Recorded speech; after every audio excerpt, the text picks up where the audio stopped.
We can go through stuff that people are questions on. I just don't want to. I don't want to waste your time by going through stuff that That you feel good about. you guys might know. So if you guys have any specific questions, that's kind of what I'm looking for. Yes, boss. What do we need to know about immunoglobulins? Do you need to know about them? It's on our midterm exam topics. Then probably. No, he was saying what? Oh. We really didn't do anything. Oh, He hasn't oh, talked oh. about it really at all. Under. Immunoglobulin, like that. Oh, it's But I don't know what the hell under that means. examples of tertiary structures. They just know it's a tertiary structure, that's it. I would say understand why it is a tertiary structure. What makes immunoglobulins a tertiary structure? That's a question, not a statement. I don't know. No, it must. What is a tertiary structure?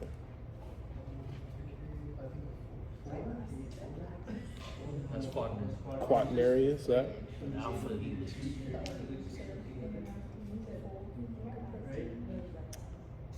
Yeah. Yes. You said What was that? Hit me with it again. basically like you do like two beta pleated sheets or like two alpha helixes put together. Yeah, that's a more correct statement. Yeah. Anyone else got anything?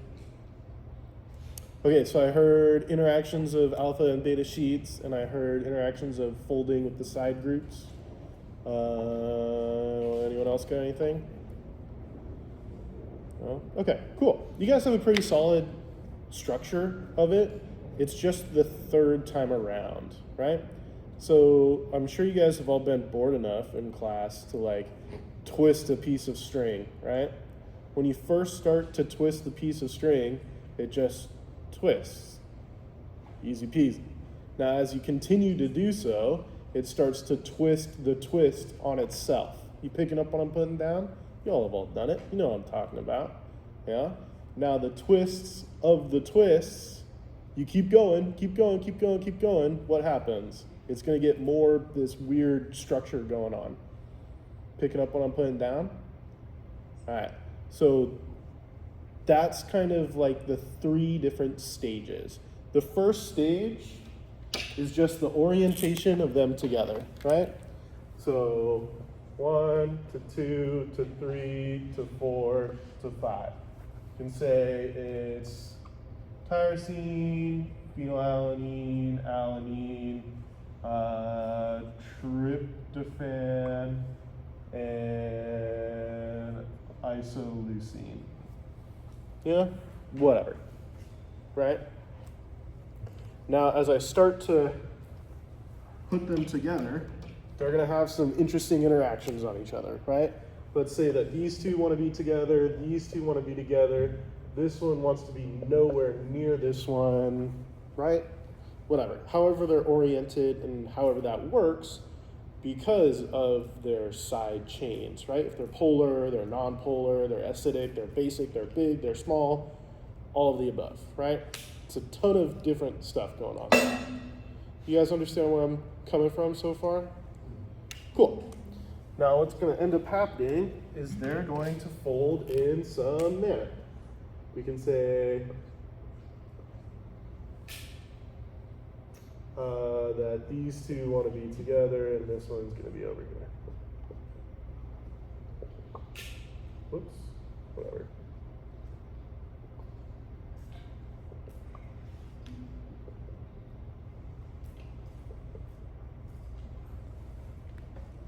Cool, just whatever, right? And if you can recall that this is in a three-dimensional space, that's also really important. So you can think of this as these two being super close together, but rotated this way or rotated that way. It's, something to mess around with in your head. And we can say that this area represents something of an alpha helix.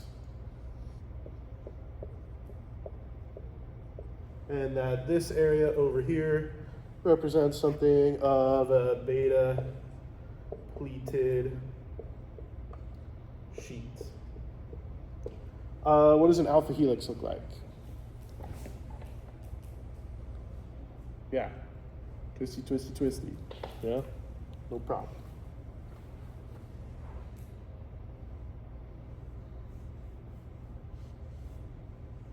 Something like that in a way, right? Where you twist and turn, it has that, whatever, right? You all know what I'm talking about. Beta pleated sheet. What does a beta pleated sheet look like? Like an accordion, yeah. So that, right? So like this, or alternatively, if it was on its side, like that. Easy peasy, no problem. Now these things as a whole fit together in very specific manners. No protein, by the way, is going to be 5 long, so just really ain't going to happen. They're like 10,000 long, right? If you have 10,000 long, let's say you have 100,000 alpha helixes and 200,000 beta pleated sheets. Well, they're all going to fit together somehow, right? We can say that on this beta pleated sheet, this side is more negative, this side is more positive, just based off of the orientation of the different functional groups of the order that we put them in because of their amino acids. Yeah? Now we can say that over here is negative, over here is positive, this side doesn't really have anything, and this side doesn't really have anything, right? So like a 0 and a 0. Whatever. How are we going to orient those together? Well, my negative is going to go with my negative. My positive is going to go towards my positive, right? So now these are going to further mesh together in some crazy pattern of sorts, right? You can imagine it as like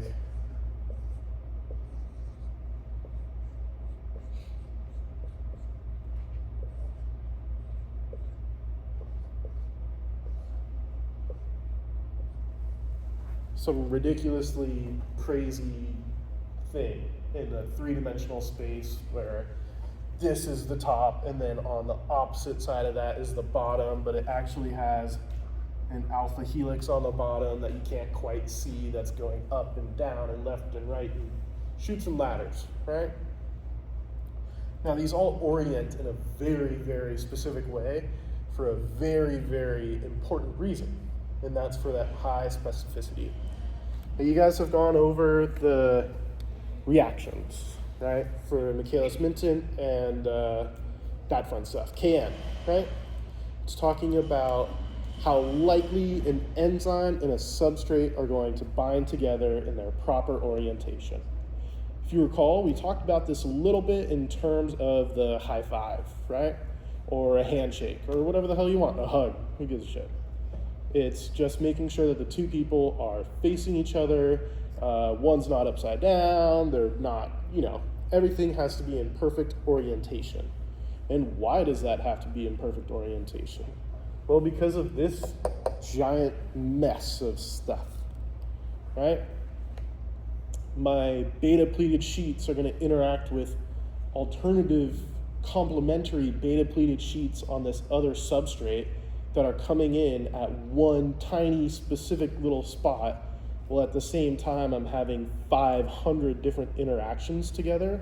So this mesh work is coming together perfectly for them to bind and for the reaction to take place.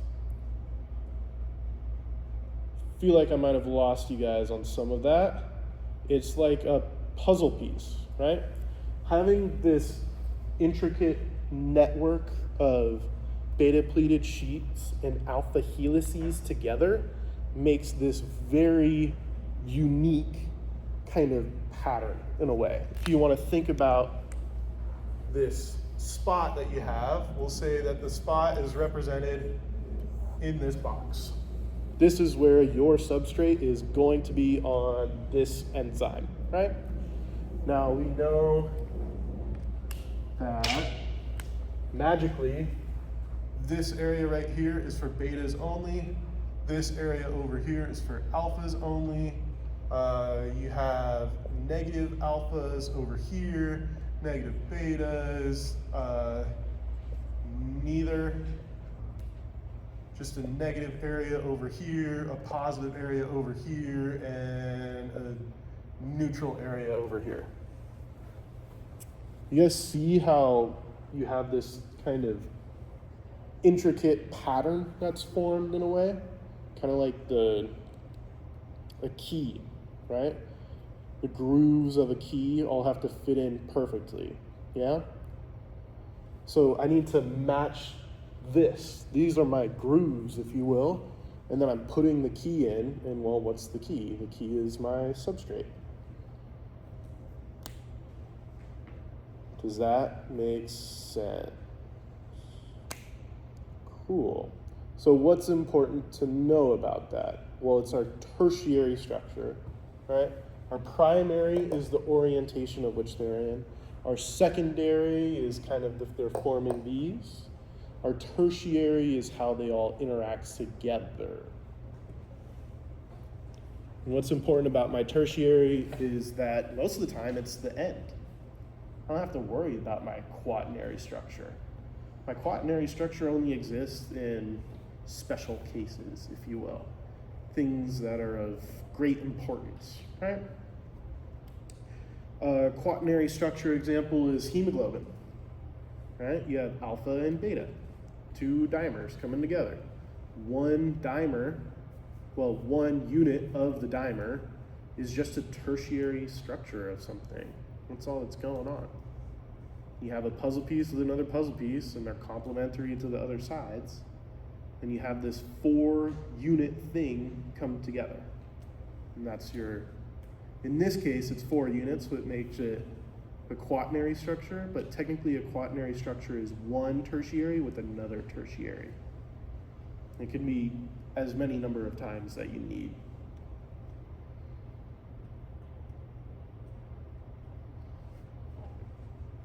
Cool. All right.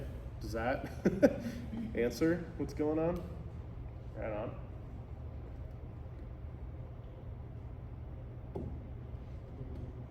Kind of daled y'all a bit there, huh? Or not too bad? Oh, Okay. Can you go over the classifications of like hydrolase, oxo, reductase, Yeah. So 90% of the time, they're named for what they do. It's in the name, so you just got to break it apart. Hydro means what? Lase means what? There you go. So hydrolase is something that uses water to break something else. What about an oxoreductase? What is oxo or reduct? Like oxidation reduction reactions. So that's what it's involved in. So that taking up that, I don't really like using the words accepting and donating a proton, but that's what comes to mind off of that. If you think of like a transferase enzyme, what do you think that one does? Yeah.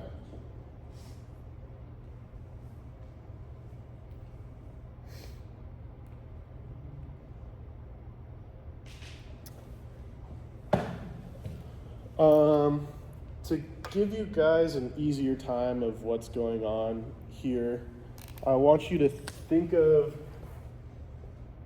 this as like a lock.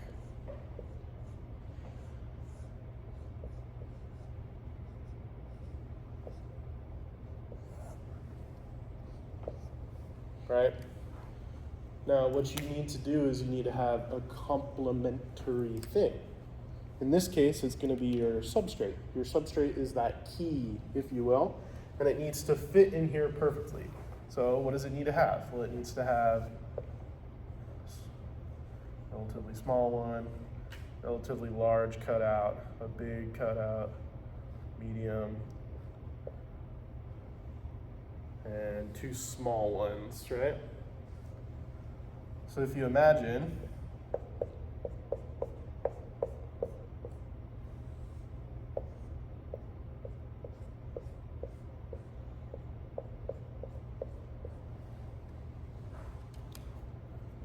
something like this in red,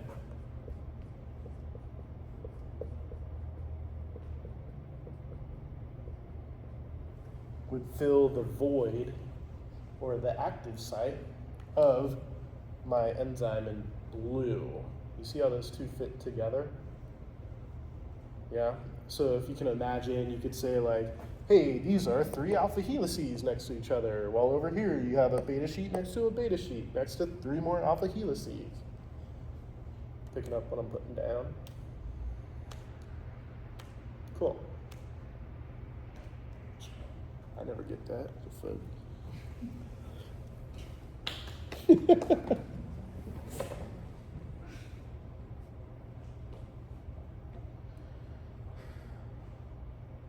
Got any other burning questions for me? No, he said that we need to know how, like the hemoglobin A gene expression. Is that just knowing that, you know, the alpha comes from chromosome 11 and then the beta comes from chromosome, sorry, the other way around, chromosome 16 from 11? Good question.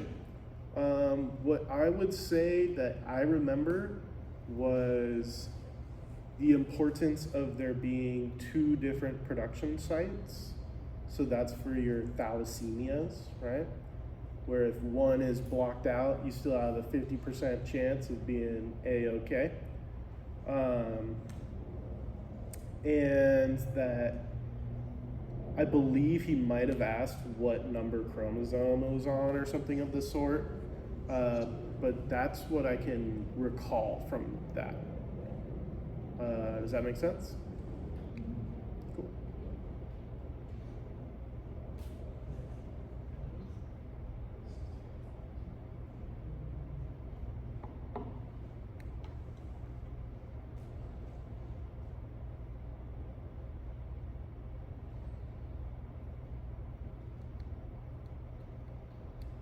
When we're saying like heterozygous versus homozygous for sickle cell, Yeah. Heterozygous is just saying like you have the trait, but it doesn't necessarily mean that you are going to be like severely affected by sickle cell. Yep. Unless like oxygen demands get really, really high in an area. Yep. Versus like homozygous means that you actually, that sickle cell has like manifested and that's essentially what we're comparing. That's correct. And why? Relate it back to Stephen. Right? Because we have 2 chromosomes, or on each, we have 2 different sites, right? So a homozygous carrier would have both of them knocked out, right? So if you have site A and site B, a heterozygous carrier would have like bad on A, but a homozygous carrier would have bad on B as well. So if you only have bad on A, you got 50-50, right? You're flipping that coin every time. So that would be like a heterozygous situation. Yeah, this would be like heterozygous. The homozygous would be where both are knocked out. And if they're both knocked out, what's the chance that you're going to get a bad copy? 100%. Yeah. You're cooked. So that goes into like alpha thalassemias, because I have like in my notes like 1-4 defective genes would be silent, no visible manifestation. 2-4 would be individual genes are defective. And then I have like 3/4 of the genes are defective. And that would start to lead to like mild to severe like hemolytic anemia, and then 4 out of 4, which would be 100%. Yeah, so it's that probability game. This is the probability part. Yeah. So it's like, hey, only one of my 4 sites are fucked up. Well, I'm still looking pretty damn good. Can live. Yeah, I'm like, probably won't really have any issues. Half of them are gone. Well, it's looking a little more worse for wear. If I start working out too hard or whatever, then might see a little issues.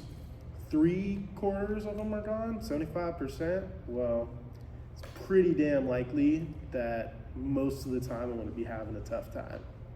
And all of them are gone, I'm going to be having a tough time regardless. Okay.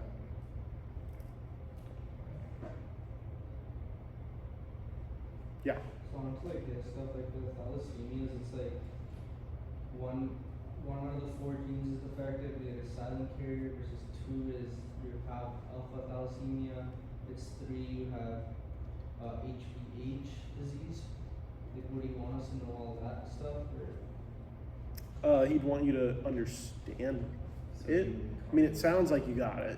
Like, yeah, 1/4 of it fucked up. Silent. Why is it a silent carrier? Are you expressing anything as a result of this 1/4 being knocked out? No, not really. Maybe. And that's kind of pushing it, you know? Okay, half of it's knocked out. Well, I'm a mild carrier. That's what, or alpha thalassemic, right? That's what you have? Yeah, 2 are knocked out in alpha thalassemia. And then if 3, it's a HBH. What is HBH? It's like mildly to moderately severe hemolytic anemia. Yeah. I mean, that makes sense, right? Yeah, and then it's like all 4 is an H required. That's just Yeah, so at that point in time, you need what? Bone marrow transplant and or blood transfusion? I mean, I would not want that.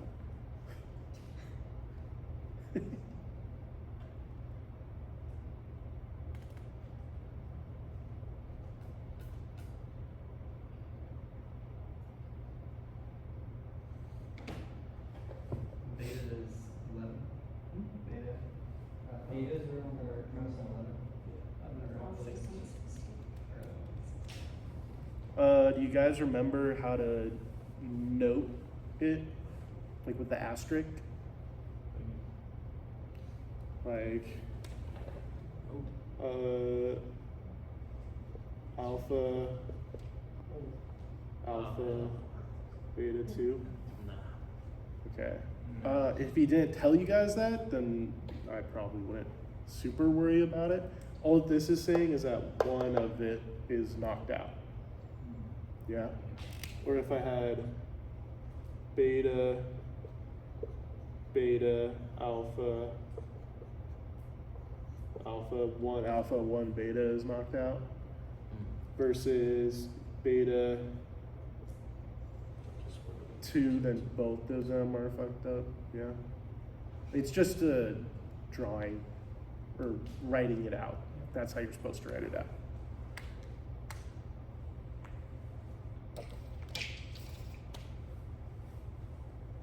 What's antitrypsin deficiency? What is that? What is trypsin? Oh, say that again. What is trypsin? That the one that like doesn't degrade elastin or something? Non-smoking Okay, honestly, I heard a lot of things. non-smoking emphysema. Antitrypsin's deficiency is non-smoking emphysema. Alpha-1 antitrypsin. Like, what do we need to know about that? Or like, just know that it's It not. inhibits the neutrophil.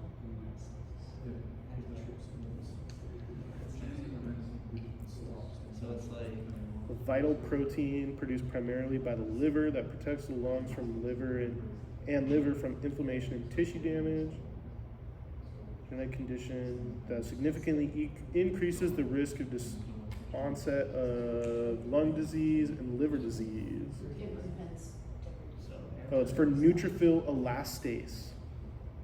Okay, neutrophil elastase. That's important. Where did we see that before? It's like when the neutrophils clear the debris in the lungs. Elastin and keratin. Neutrophilic action that activates elastase. Perfect. What is elastase? So the enzyme that breaks down elastin. Perfect. Exactly. 100% correct. Where is their elastin highly present?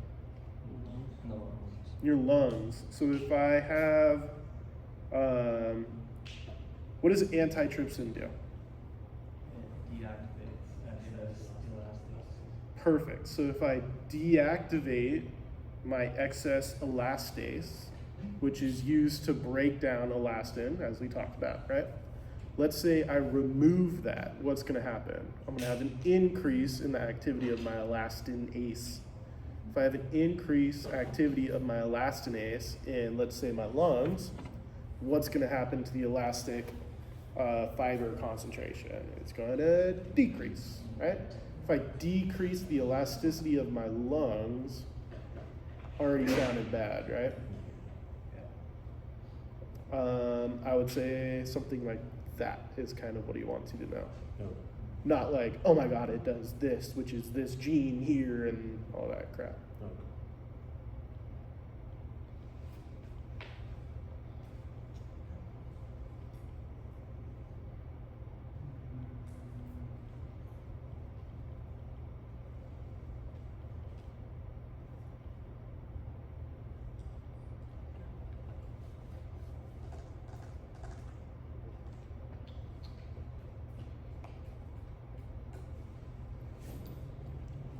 Feeling frosty, feeling cold, ready to go, dialed. Did you do the equations for the radius rate coefficients? Yeah, Arrhenius shit. Yeah. Activation energy dependence on enzyme structure. Arrhenius equation. Or maybe, okay, the Michaelis-Menten. Oh, sure. Michaelis-Menten, model of enzyme catalyzed reaction. Specificity between the enzyme and structure and substrate, which is IMF. Okay, so Michaelis-Menten equation is related to this, right? Tertiary structures interacting with each other in the correct orientation and manner. That's kind of the biggest start for that. So I'm going to get rid of this, but not this.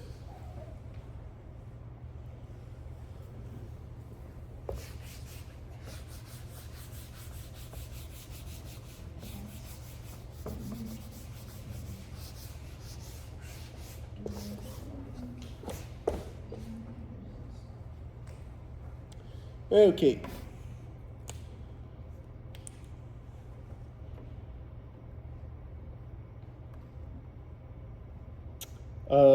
I had the equation for Km. Does anyone have the equation for Km off the book? Okay. K equals the AE, that one? You talking about KM equals? Oh, KM? No, I've got that one. I think it's KDKR over KA. Yeah, KD KR over KA. Something like that. KA Michaelis-Menten.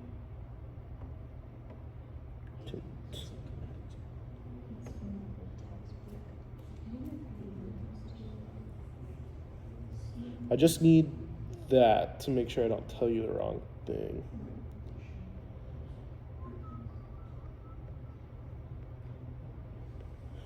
Just give me 1 second here.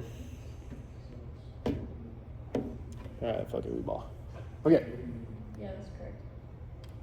where KD is the association and repeatable separation, KR is the production, and KA is the time per base unit of interactions correctly. Let me write that out. KD is, if only, dude. This, oh Lord. This, it ain't happening, dude. This is the production. And this is the rates in a way.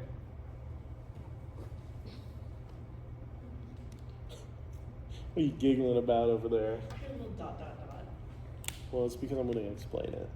So KD is basically how often these come together and just separate. Nothing happens other than they were correctly orientated, came together perfectly. It's just, I don't know, something happened, yada, yada, yada, whatever you want. The reaction did not take place. Cool? KR. These two things come together perfectly, absolutely 100% what we need, and the reaction takes place. Let's say we're splitting this in half. It happens. Perfect.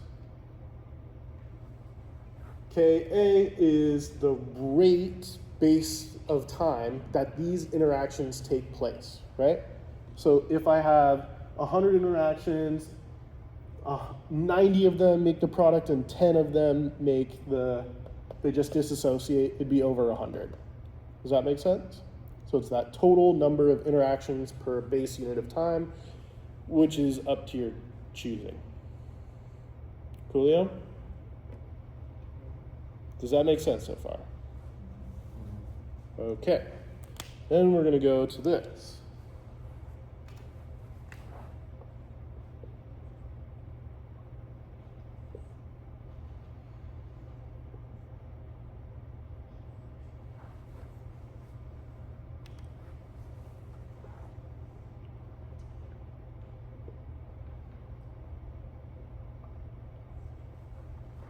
All right. Cool. Now, if you notice, this came right back. How lovely. This is a measure of our success rate, in a way. How likely we are to succeed out of X amount of reactions. Simple enough, right? It's going to go into our full equation, and we're going to say that you have 5 billion things, right? And you have a success rate of 90%, right? So 0.9. Out of those 5 billion things with your 0.9, you are going to get the speed that you are going to go based on that much substrate. Cool. Now, let's say your substrate does not matter. The concentration of it does not matter. You are far past the limits of any number that you need to possibly care about. You are going to hit the fastest point at which you can work. That's going to be your Vmax. Are you ever going to reach that? No. So what's going to happen? You're going to have your graph, and it's going to be your Vmax, which is a asymptote. You guys know asymptotes? Where it gets like as close as possible but never ever reaches that value. Yeah? Sound familiar? And you're going to have this graph of sorts that's going to show you as the amount of substrate increases, you're going to get closer to your Vmax, right? What's up, big dog? It was a joke. All right, fair enough. Cool. Does this make sense? Yeah. Can you ever increase Vmax, or is it just stays the same? Like, You can. How could you increase Vmax? by producing more enzymes? Yeah. Based on just this equation, something that we could do, yes, you guys are all correct, right? You could change the amount that you have. You could, changing the amount that you have wouldn't exactly do the most, but using regulation of some kind, covalently or allosterically, those would both have effects on it in some way, either lowering or raising it, right? Questions that you could ask for something like this is, what would happen if I change KR, right? Let's say that my KR gets halved. What's gonna happen to my V? It will, if your KR gets halved, then it really becomes 2 times, or you're dividing something that's smaller than what it was before, so it'll be larger, right? Your v will be larger. Yeah? Yeah. Because you're dividing by a fraction, so you flip it and multiply.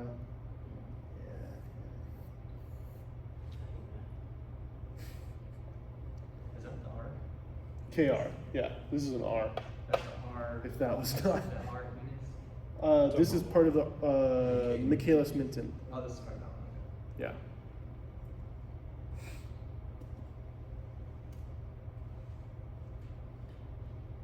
Picking up what I'm putting down though, your success rate is important, right? I know that on average my success rate is, let's say, 90%. Yay for me. And now I'm measuring how likely and how fast I can work if I have 100 tests to do versus 10,000 tests to do. You know what I mean?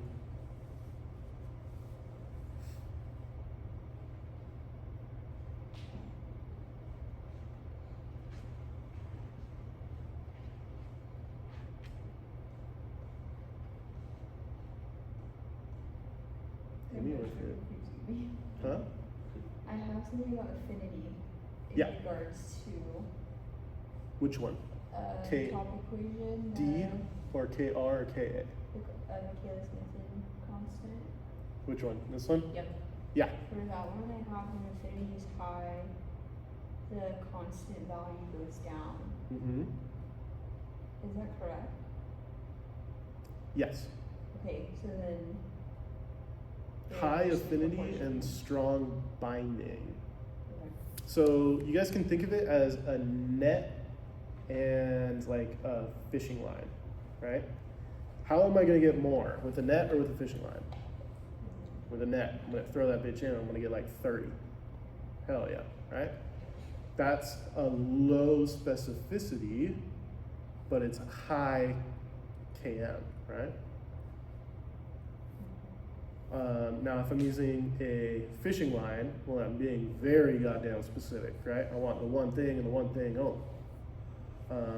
Now, that's not going to yield me a high amount of product, but what it will do is make sure I get the right thing every single time, if you will. Does that make more sense? Yeah. So it's going to lower the speed of my total thing because it's so specific and like picky, right?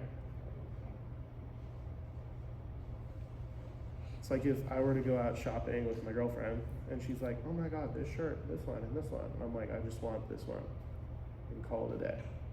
Like, it takes me 2 seconds. Picking up what I'm saying? Like Old Navy is awesome.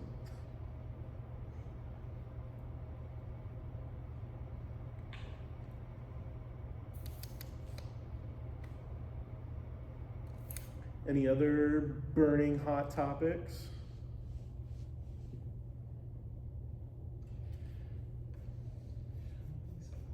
All right.